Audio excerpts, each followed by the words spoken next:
So, hi guys! Welcome sa aking YouTube channel. So, paano ko nga ba nasabing para talaga ako dito sa aking amo at binigay talaga sa akin ni Lord? Yun, yung pinagdasal ko talaga yung nagkatotoo. Unang-una guys, alam nyo ba, nung nasa OWA ako, yung number ko dun sa OWA, kasi marami kami, 65 kami lahat doon sa OWA.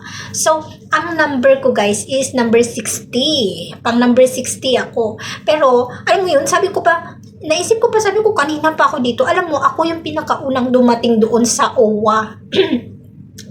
Ako pinakaunang dumating doon. Tapos, ako pa yung pinaka-last na kasi hindi nila ako nakita na nilista. Tinawagan pa ako kasi hindi nila ako kilala. Tapos sabi, asan na si Annalyn, ganyan. Sabi, late daw ako. Ako ang pinakauna doon na dumating. Tapos, edi yun, yung number ko, pang number 60 na ako, guys. Tapos, alam nyo ang nangyari. Pagdating ko dito sa Hong Kong, yung tawag doon, yung ni sir, yung sasakyan ni sir, yung parking lot number ni sir is number 60, guys. Number 60. Ayun, sabi ko, hala, grabe, what a coincidence talaga, di ba? Hamakin mo yun, number 60 ako doon sa OWA. Tapos, number 60 din yung parking lot number ni sir. Tapos isa pa, alam niyo kung bakit? Yung alaga ko is 4 years old, no? Tapos, alam mo ba yung kanyang zodiac sign is parehas kami. Year of the rat. Hamakin mo yun? Nagkaparehas kami ng zodiac sign? As in, hindi ako makapaniwala. Ngayon ko lang nalaman nung Chinese New Year na. Kasi nagbenta-benta kami ng mga flag, ganyan. Tapos nagtanong sila kasi lalagyan nila ako ng sticker dito sa damit. So nagtanong sila, sabi, Auntie Annalyn, what is your zodiac sign? Sabi nila ganun. Tapos, syempre sabi ko, sinearch ko muna kasi sabi ko, ano ba ako? Parang rabbit ako or rat. Parang alam ko, rat ako sabi ko ganun. Tapos, sinearch ko muna para sigurado, diba? Kasi ayokong malaman nila nagsisinungaling ka, diba? Na sabi-sabi ka ng ganyan, tapos hindi pala. Di ba? Kailangan sure tayo. So, sinearch ko talaga muna. Tapos, yun nga, year of the rat ako. Hindi ko alam yung alaga ko, ha. Pero, yun, sabi ko, what is your zodiac sign? Sabi nila. Tapos sabi ko, year of the rat ako, rat. Sabi ko nga, hindi, naghanap sila ng sticker na rat. Tapos sabi nila, sabi Auntie Annalyn, you're same with Sasa. Sabi ko nun, same kami ng alaga ko. Year of the rat din siya, guys. Oo. Tapos yung isa pang nakakatuwa, kasi meron silang pinsan. May pinsan silang lalaki na 3 years old pa lang. Alam mo kung parehas kami ng birthday. As in 7/11, kasi July 11 yung birthday ko.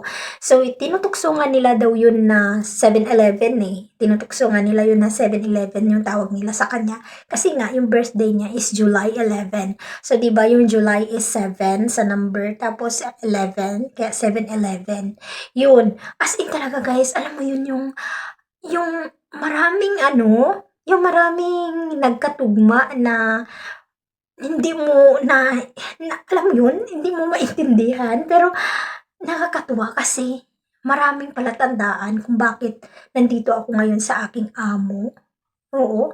Tapos, alam mo yun, gusto nila ako lahat. Tapos, kahit mahirap yung trabaho, nakakapagod, yung masakit yung likod ko. Kaya nga nagpatrangkaso ako ngayon kasi sumakit yung likod ko. Kasi nga ako nalang mag-isa. Ako lahat. Pagsundo sa mga bata, sa school, paghatid sundo, tapos pag uwi mo, maglilinis ka pa lahat sa bahay. Tapos, minsan, kailangan pang mamalengke. Tapos, sa gabi, ikaw pa magluluto. Nung na talaga guys, no, nung umalis na yung kasama ko, nung na-terminate na talaga siya, ako na lahat, yun, nagkasakit talaga ako kasi, as in, sa akin, inasa na lahat. Kasi alam na ni ma'am na kaya ko na, memorize ko na lahat, ganyan. Sa akin na lahat inasa.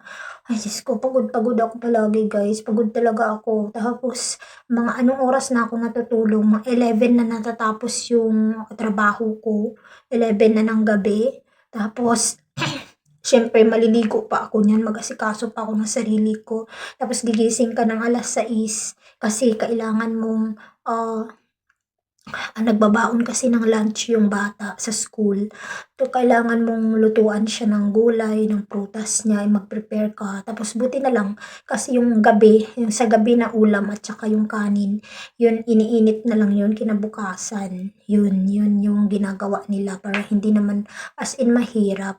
Tapos, nung mga unang araw, unang linggo na wala na akong kasama kasi nga terminate na yung kasama ko, di ba? Tinutulungan pa ako ng kapatid ni ma'am, siya nagluluto minsan, ganyan.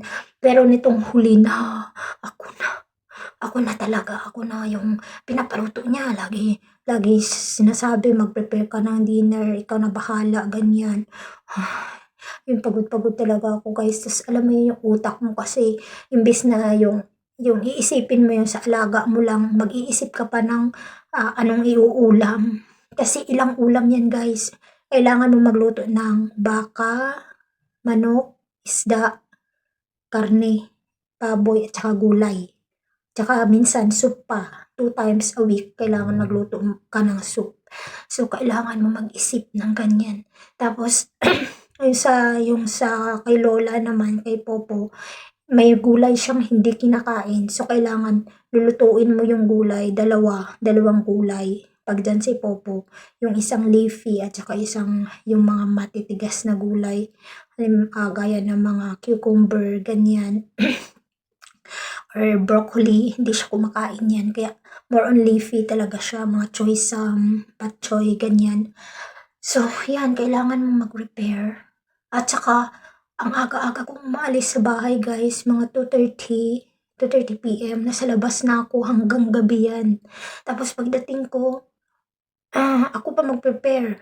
Kaya kailangan inaano ko yung trabaho kasi